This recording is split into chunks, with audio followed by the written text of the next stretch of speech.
I don't like the ring that my fiancé proposed with. Me and my partner have been dating for 2 years and have gotten engaged this past weekend. I love him to death and would say yes if he proposed with a pebble penguin style, and I did say yes. But the ring is not my style. It's a heart-shaped diamond with lots of smaller diamonds surrounding in a heart shape. It's pretty, but it's not at all what I said I wanted. I told him I liked round diamond shapes and preferred a simple ring. I think I might be having a hard time adjusting to what I wanted versus the actual ring.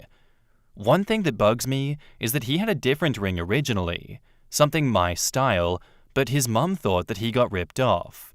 Too much money, and he got the ring now in a set with a wedding band. How do I approach this? Has anyone gone through this before? I don't want to appear ungrateful because I love him so much. I don't want him to feel bad because I know proposing is difficult enough.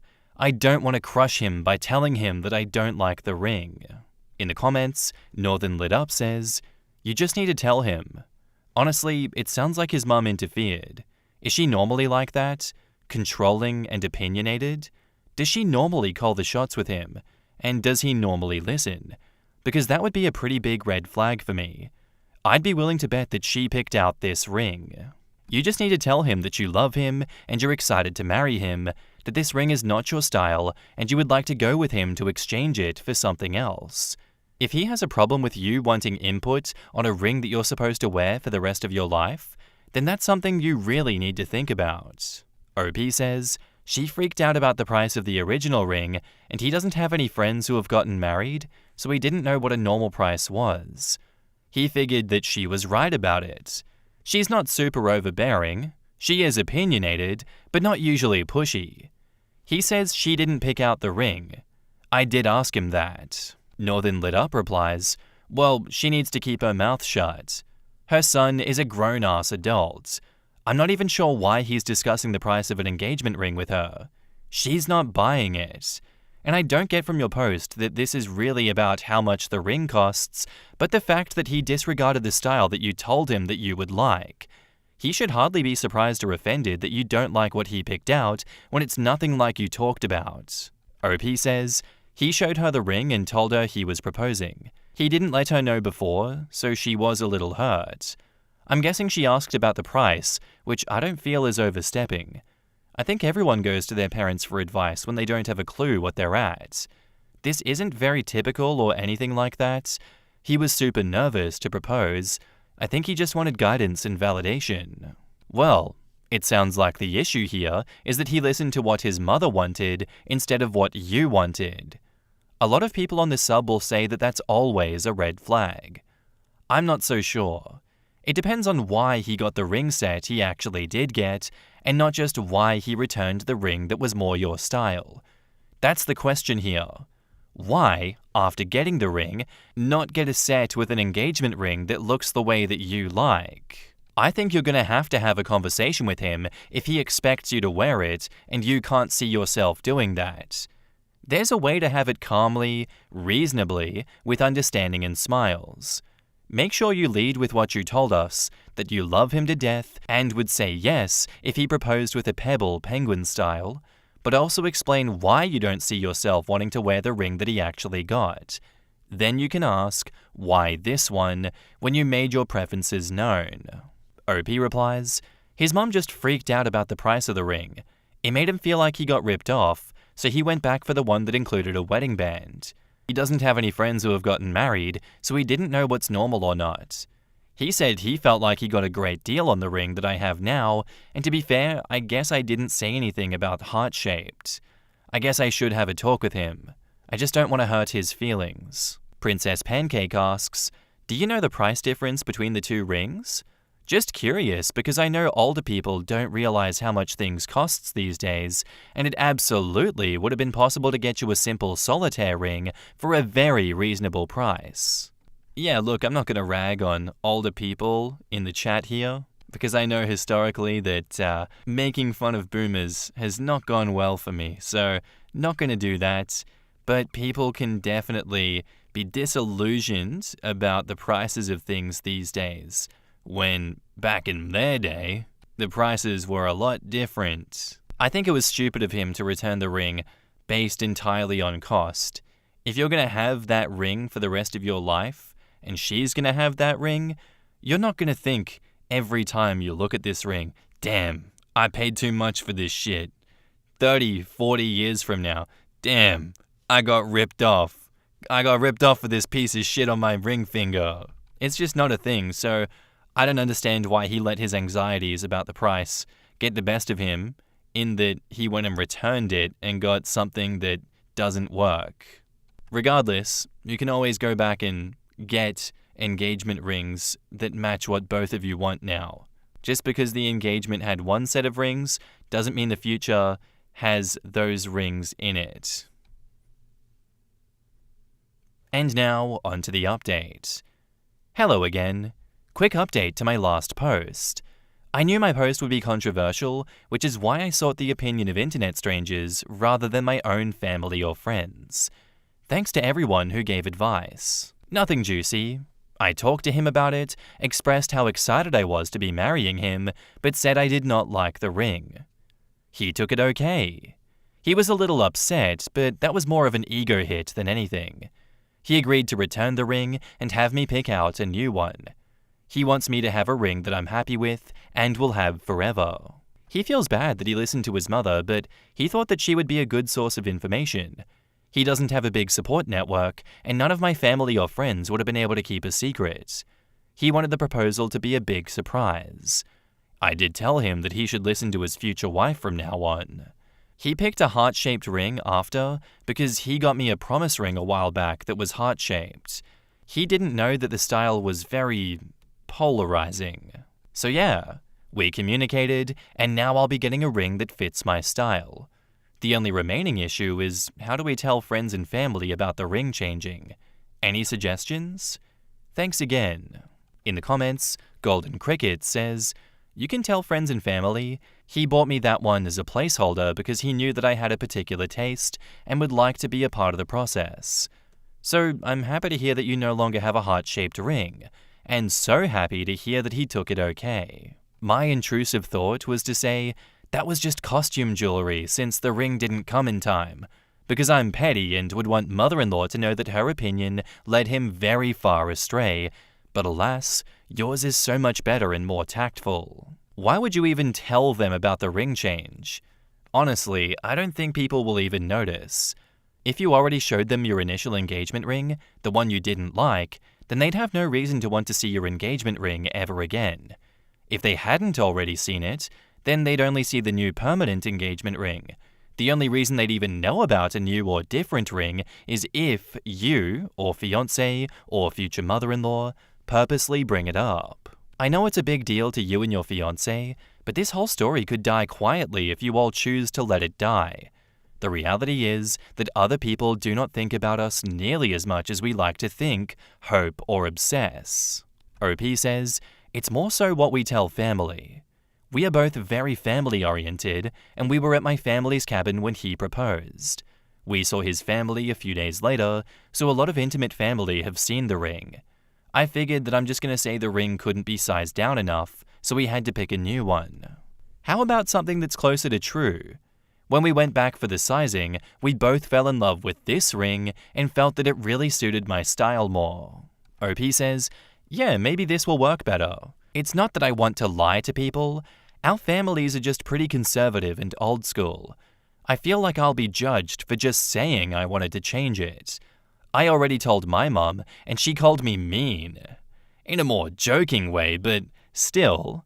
There's already some drama around the guest list for our wedding. We're not inviting everyone both sides want us to, so I don't want to make anything worse. I like those suggestions, and it just feels like a lot of unneeded, unnecessary expectation, pressure, and anxiety caused by these families. Around the wedding, like what the hell? Oh no, you're not inviting the people I want you to for your wedding? Like, come on, it's not your wedding. Chill out, Buster. I don't know why people need to make such an issue about something that involves them, but is not theirs. And why people would make such a fuss over a wedding ring change as well, or an engagement ring change. The fact that you have to go to this amount of mental gymnastics finding different stories and different reasons to use instead of the truth is astounding to me, because people will be like, what did you expect? It's the man's job to get the engagement ring for you. Like, yes, but it's not your style. You want something different. I don't understand why that would be such a point of contention for people. So weird to be judged for something that is, for all intents and purposes, completely innocuous. It means nothing in the grand scheme of things. Oh, I'm judging you for the ring that you wear on your finger. Well, I don't care about your existence then, buddy. Goodbye. Anyway, I'd love to know what you guys think of that one down in the comments. Let me know. Our next post is by Brilliant Profile, and it's titled, "Am I the asshole here for telling my sister-in-law that breastfeeding is not about her journey, but about her starving baby?"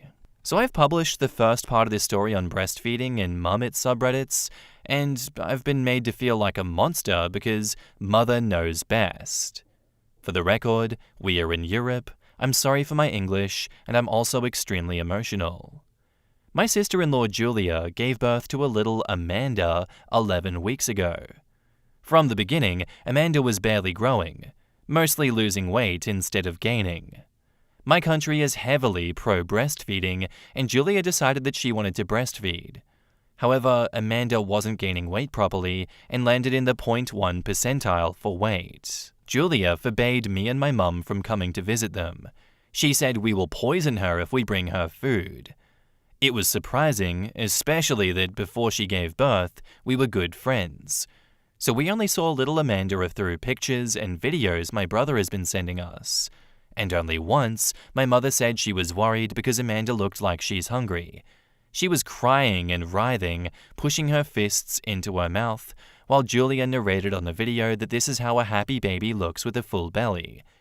So my mum asked Julia if she cannot give her a bottle because Amanda still seems hungry. Julia went berserk and cut us off completely. She was pumping, but her supply didn't go up at all. Amanda had a tongue tie resolved, but it didn't help much. Julia was using donor's milk to top up Amanda's feeds through a sonde. I don't know what this thing is called. Now, every week they're visiting a doctor's office for a control checkup of the weight. This is where it gets really messy. They were there yesterday, and yesterday, my brother called us crying that Amanda is in the hospital. The story went like this. As always, Julia asked my brother to bring her coffee before the weighing appointment while she's using the nursing room to change Amanda's nappy. As always, he did, except this time, a nurse went in the middle of it to ask Julia about some paperwork, and the nurse saw that Julia was feeding Amanda from a bottle right before the checkup. The bottle was 150 cc of milk, and it was already halfway down. The nurse said that Julia was supposed to wait with feeding until after the checkup, and then my brother came in. He got very mad. He said that Julia refused giving Amanda bottles, so what the hell was going on? And then he took the bottle, and at the same time, Amanda vomited with a very, very thick milk. The nurse went crazy and checked the bottle, and it was filled with milk mixed with rice cereal. The doctor who's been called to see it immediately ordered moving Amanda to the hospital for an emergency checkup, especially after seeing Julia, who went berserk and started throwing stuff around and yelling at everyone that she will be feeding her baby however and whenever she wants. We went to the hospital to see my brother. Amanda already had her blood tests done, and they showed some problems with kidneys, liver, and vitamin levels, and iron. The doctor said that she's been starving for a long time and asked us why nobody from our family had reacted. We told them the story about Julia claiming that we will poison her. So the doctors immediately took Julia for a psych evaluation for PPD, but turns out she was faking it. She admitted to the doctor she was super scared that somebody might take the baby from her, that her friend told her that if she fakes PPD, we will leave her alone and she will have peace of mind during her breastfeeding. The doctors then told her that what she did was not okay and that she was regularly stuffing the baby with milk and cereal before the weight checkups so as to pretend that Amanda grew, and that she should just give Amanda bottles with formula because this is about the little girl's life and survival as she's now failure to thrive and her life and health are in danger. Julia got very mad. She yelled that she will either breastfeed Amanda or she won't feed her at all, and that the choice is only hers because this is her baby and nobody else's. Now this is when the doctors told Julia that either she will go for another psych evaluation or they call the police. Julia agreed for the evaluation and they locked her in for a week. My brother is working 14 hours per day because they are poor, and after their wedding, Julia decided that she wants to be a trad wife and he has to earn their living. So my brother said that whatever Julia is doing, it must be right. But after seeing what was happening, he got super mad. He said that she starved Amanda on purpose for her own sick satisfaction, even though he was working hard on providing money so that they would be able to buy formula if needed. He said he wanted a divorce and full custody over Amanda. We don't know if he'll get it because it's rare for a dad to take care of their daughters. Also, the doctors are mad at him that he didn't notice what Julia was doing. Before Julia went into the ward, I got angry and told her that she made monsters out of us and that we were just worried about her and Amanda and that this whole situation was always only about Julia and her breastfeeding journey and not about Amanda's life. She called me a bitch and said that I should have died in childhood because nobody can love an autistic person like me. Am I the asshole? In the comments, not the asshole. Julia is very mentally ill and was willing to kill her baby to maintain some weird illusion. OP says, the doctors say she may have schizophrenia or some kind of psychosis or very dangerous mania, but if after the evaluation they find out nothing, she probably won't get Amanda back. Not the asshole, obviously. Regardless of what Julia's diagnosis is, she is not safe to parent poor little Amanda. Obviously, the infant's needs come first, regardless of what journey a parent wants to make. Based on my work with abused and neglected children, the idea that mummy knows best is sadly very wrong in many cases, and fatally so in some. This is heartbreaking to read. Your niece's health should always come before your sister-in-law's pride or desire to exclusively breastfeed. It sounds like the doctors are finally stepping in, which is good, but your brother really needs to wake up and advocate for Amanda before things get worse. OP says he admits he made a lot of mistakes. He said he always trusted Julia and wanted the best for her and Amanda. He says he hates himself for what happened. My mum said that we'll help him financially as much as we can. I also hope Julia will be okay. I really liked her before everything that happened, and she was always kind to me and was never bothered that I'm autistic, but mostly I pray for Amanda. Yikes, yeah, she is incredibly mentally ill doing something like that. I would say that after she's out of the psych ward, he does need to break up with her, he does need to go for full custody, because I don't think she can be trusted around that child ever again. And given that, so many people can attest to that fact, so many doctors are involved and oversaw this, I would hope that the justice system does its job and takes full custody away from her and puts up as many safeguards as they can to keep that child safe from its own mother who has lost their goddamn mind. She's living in a fantasy land where, breastfeeding is the only way to go. I don't need to give my child formula, but also, let me just force feed my child before every appointment to keep this illusion up. And then just to add the comments about OP's autism on top of that, yeah, what a stand-up individual. We should definitely let this woman participate in society, yeah. She definitely needs no oversight after all of that. Not the asshole OP. And now, onto the update. First of all, our little Amanda is doing good and stays in the hospital. She's being fed with formula in bottles. My brother had to agree to this, and since yesterday, gained 30 grams.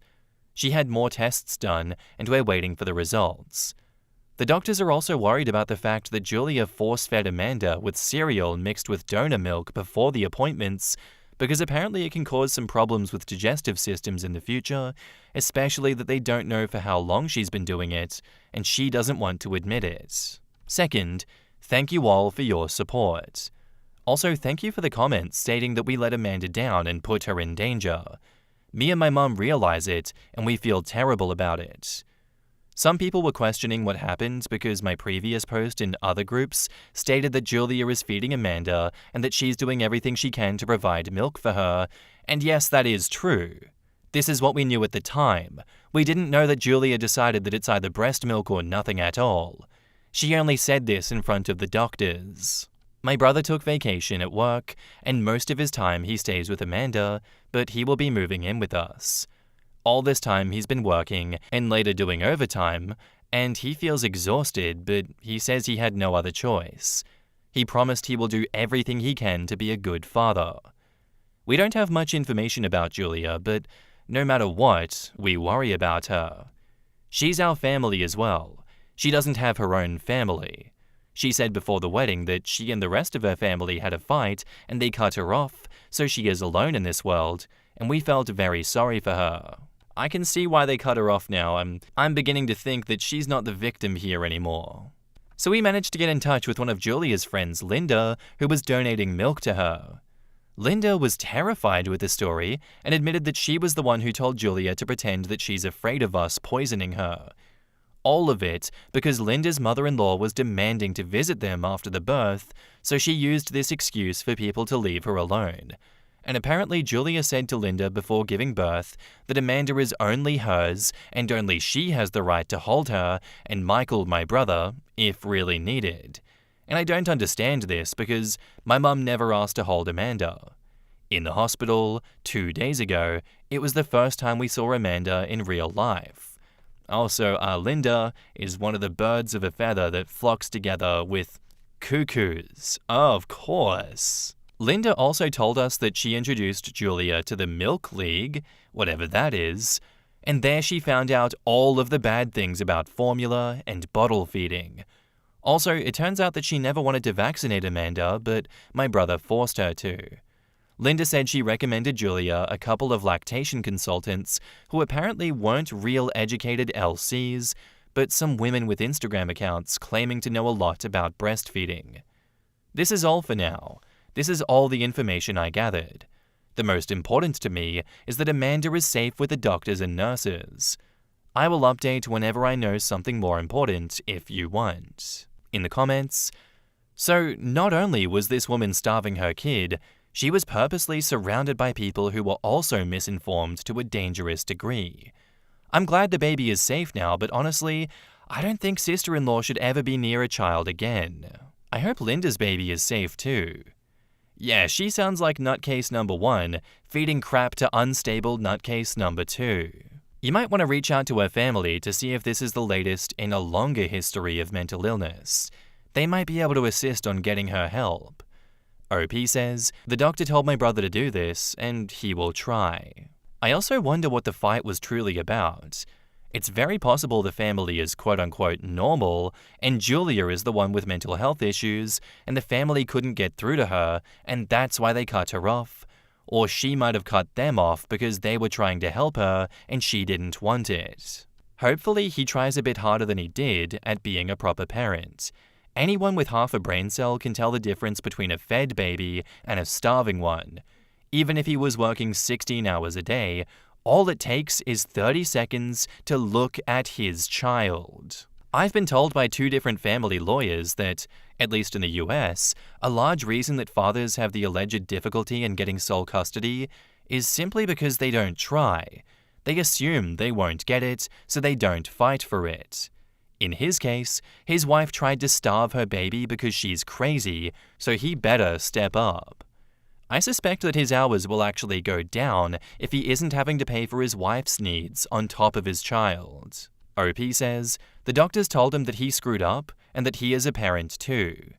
We're afraid that they'll take Amanda away because of it. My mum already scheduled a meeting with a lawyer. Anyway guys, that's all I have for you today. I do hope you enjoyed the episode. If you did, let me know what you thought of it in the comments down below, and I'll see you in the next one. Bye.